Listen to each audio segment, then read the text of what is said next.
नमस्कार मित्रों, मैं हूं आचार्य हरिसिंह शास्त्री और आप देख रहे हैं शिक्षा सनातनी। मित्रों, आज हम समास के अगले टॉपिक में हैं अव्ययभाव समास। अव्ययभाव समास में सबसे पहले है अव्ययी भाव। यह अव्ययभाव जो सूत्र है, जिस सूत्र का जो तत्पुरुष समास अगला समास होगा वो तत्पुरुष समास है। तत्पुरुष समास तक इस सूत्र का क्या होगा? अधिकार। तो यह सूत्र कौन सा सूत्र कहलाया?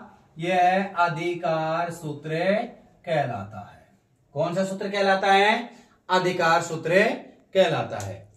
इस समास की परिभाषा क्या है कि इसको कहते क्या है? परिभाषा। अब इसकी परिभाषा है कि पूर्व पदार्थ प्रधान अव्ययभाव समास है। पूर्व पदार्थ प्रधान अव्ययी भाव समास है।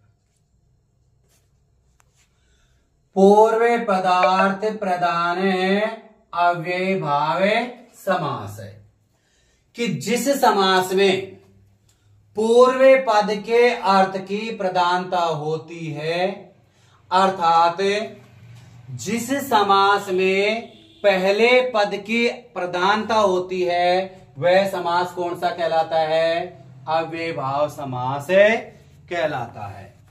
कि जिस समास में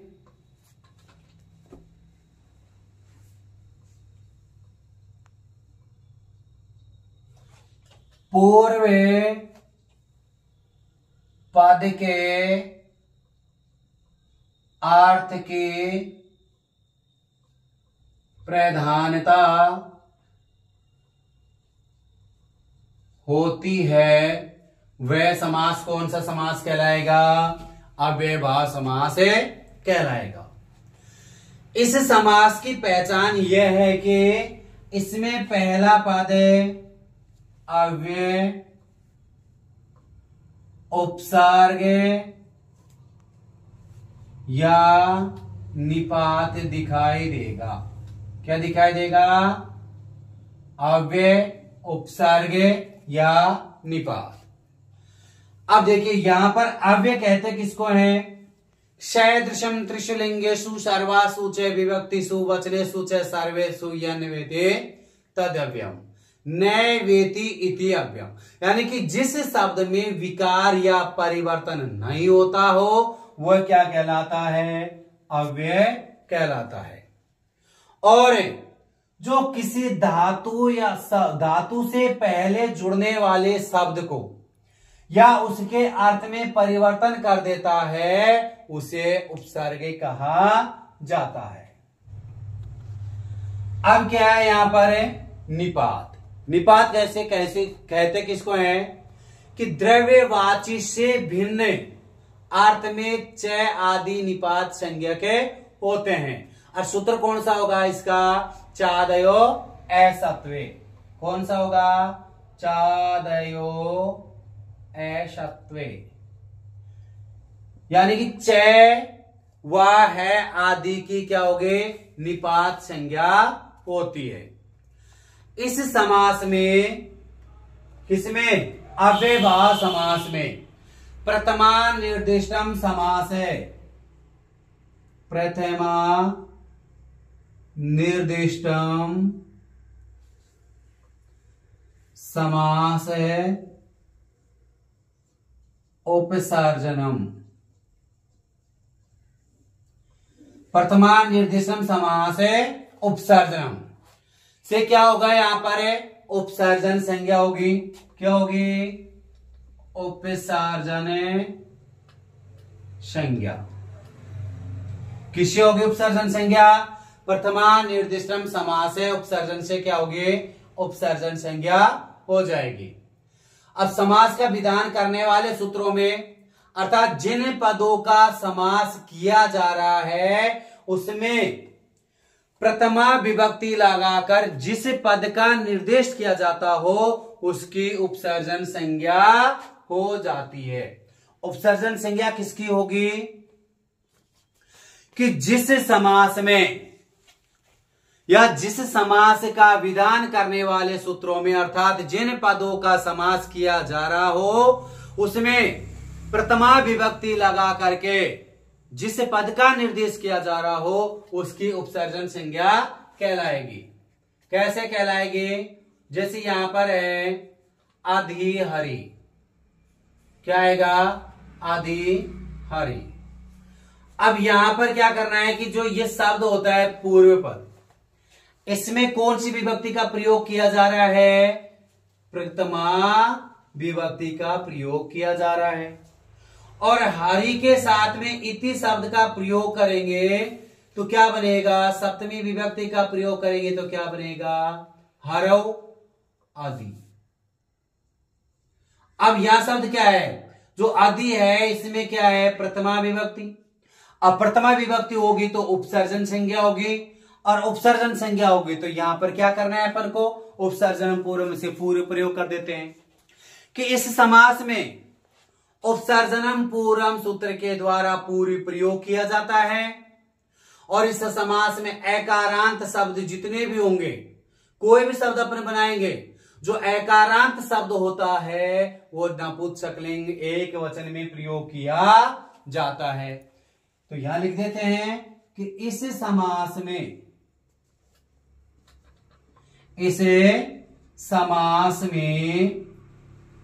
एकारांत शब्द नपुंसकलिंग एक वचन में प्रयुक्त किया जाता है। जो एकारांत शब्द होते हैं वो नपुंसकलिंग एक वचन में प्रयुक्त किया जाता है। उसके बाद में है गो स्त्रियोर उपसर्जनस्य। सूत्र कौन सा होगा? गो स्त्रियोर रूपे सर्जनस्य। ये क्या करता है कि यहां पर एक सूत्र और होता है ना, ऋषो नपुंसके प्रातिपदिकस्य। ऋषो नपुंसके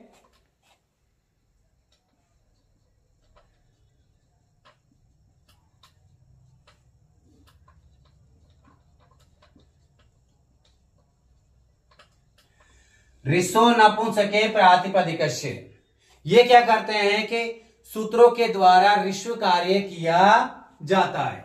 अब ऋष्व कार्य किसको करेंगे? देखिए ऋष्व कार्य किसको करेंगे? जैसे आ जाता है तो उसको ऋष्व करेंगे क्या? ए,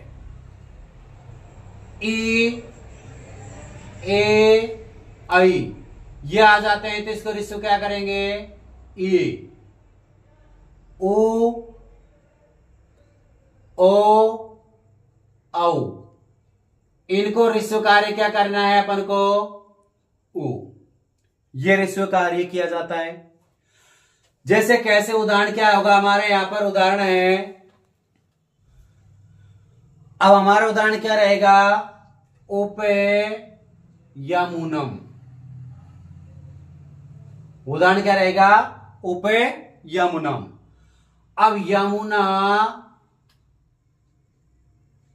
यमुना के साथ में क्या करेंगे? उपे। अब यमुन उप में तो क्या रहेगा? हमारी प्रथमा विभक्ति का प्रयोग कर रहे हैं। सूत्र के अनुसार प्रथमा निर्देश उपसर्जन से उपसर्जन संज्ञा करके पूर्व प्रयोग करेंगे तो क्या बनेगा? उपे यमुना। उपे यमुना। लेकिन यहां क्या करेंगे? ऋष्व नपुंसके प्रातिपदिक से सूत्र है और इन सूत्रों के द्वारा क्या करना है अपन को? ऋष्व कार्य करना है। तो ऋष्व कार्य क्या करना है? यमुनम। यमुना हो गया। उपे यमुने। प्रातिपदिक संज्ञा करेंगे, सुविभक्ति लाएंगे।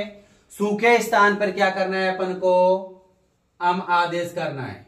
क्योंकि जो ए था या तो यहां से इसको लोप करेंगे और एक का लोप करेंगे तो क्या जुड़ जाएगा? यहां पर मैं जुड़ जाएगा और मैं जुड़ जाएगा तो क्या करना है, उपेयमुनम। क्या बनेगा, उपेयमुनम।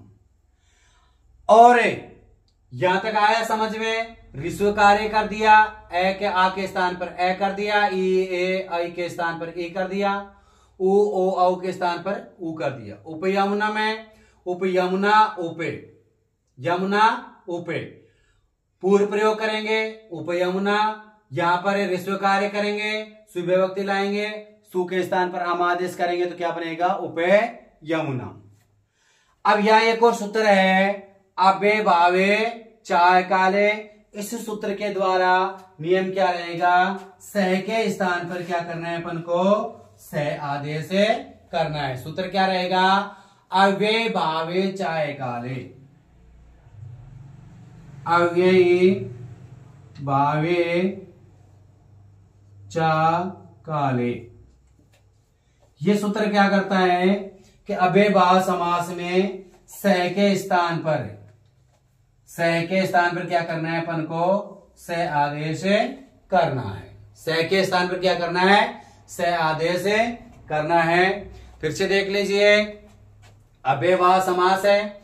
अव्यय भाव जो सूत्र है उसे वो अधिकार सूत्र है। इसकी परिभाषा है कि पूर्व पदार्थ प्रधान है, अव्यय भाव समास है। कि जिस समास में पूर्व पद के अर्थ की प्रधानता होती है वह अव्यय भाव समास कहलाता है। फिर से देख लीजिए, अव्यय भाव समास है। अव्यय भाव समास में जो पहला सूत्र है अव्यय भाव है, यह अधिकार सूत्र है, यह तत्पुरुष समास तक इसका अधिकार रहेगा। इसकी परिभाषा है कि पूर्व पदार्थ प्रधान है, अव्यय भाव समास है। कि जिस समास में पूर्व पद के अर्थ के प्रधानता होती है वह अव्यय भाव समास कहलाता है। अर्थात जिस समास में पहले पद की प्रधानता होगी वही अव्यय भाव समास कहलाएगा। इस समास की परिभाषा, इस समास की पहचान यह होती है कि इसमें पहला पद क्या रहेगा, अव्यय, उपसर्ग या निपात दिखाई देगा। अव्यय कहते किसको है कि नैवेति अव्ययम, अर्थात जिस शब्द में विकार या परिवर्तन नहीं होता है वो क्या कहलाता है, अव्यय कहलाता है। उपसर्ग है, उपसर्ग है किसी शब्द या धातु से पहले जो शब्द जुड़ता है उसके अर्थ में परिवर्तन कर देता है, उन्हें क्या कहते हैं, उपसर्ग। निपात है, चादेव शत्वे, ये क्या करता है, चय व है आदि की निपात संज्ञा कर देता है, तो ये क्या होते हैं, ये निपात कहलाते हैं। उसके बाद में है कि इस समास में जो प्रथमा निर्दिष्टम समास है उपसर्जन है, इस सूत्र की से उपसर्जन संज्ञा होती है। और समास का विधान करने वाले सूत्रों में, अर्थात जिन पदों का समास किया जा रहा हो उनमें प्रथमा विभक्ति लगा करके जिस शब्द का निर्देश किया जाता है वो क्या कहलाता है, उपसर्जन संज्ञा के कहलाते हैं। उसके बाद में है कि इस समास में जो पूर्व प्रयोग किया जाता है किससे, उपसर्जनम पूर्वम, इससे हम क्या करेंगे, पूर्व प्रयोग कर देंगे। जैसे यह यमुना उप दे रखा है तो इसको पहले प्रयोग करेंगे, उपे यमुना, इससे क्या करेंगे, पूर्व प्रयोग कर देंगे। यानी कि गो स्त्री और उपसर्जन से क्या करना है, और स्त्री और नपुंसक के दो सूत्र हैं, इनसे क्या करना है, अपन को ऋस्व कार्य करना है। ऋस्व कार्य में क्या आएगा, आ के स्थान पर ए, ई ए आई के स्थान पर ई, उ ओ औ के स्थान पर उ कर देते हैं। शब्द क्या बनाया था हमने, उपयमुनम, यमुना उपे, तो यमुना में जो शब्द दे रखा है आ, उसके स्थान पर क्या करना है, ए। उपे यमुने प्रातिपदिक संज्ञा करेंगे, सुविभक्ति लाएंगे, सु के स्थान पर आमादेश करेंगे, ए का लोप कर देते हैं, क्या बनेगा, मैं शेष रहेगा तो क्या बनाना है अपन को, उपे यमुनम। या एक और सूत्र है, अव्यय भाव च अकाले। अव्यय भावे च अकाले कहता है कि इस सूत्र के द्वारा सह के स्थान पर क्या, सह के स्थान पर क्या करना है, सह आदेश किया जाता है। अब हमें अगले टॉपिक में जो सूत्र है, हमारा सबसे बड़ा सूत्र है अव्ययम विभक्ति, समीप समृद्धि, वृद्धि यथा अभाव अत्या संप्रत्य शब्द, प्रादुर्भाव पश्चात यथा अनुपूर्व योग पद्य सादृश्य संपत्ति साकल्यांत वचनेषु है। ये 16 शब्दों के साथ में अगले टॉपिक के साथ मिलते हैं, तब तक के लिए धन्यवाद।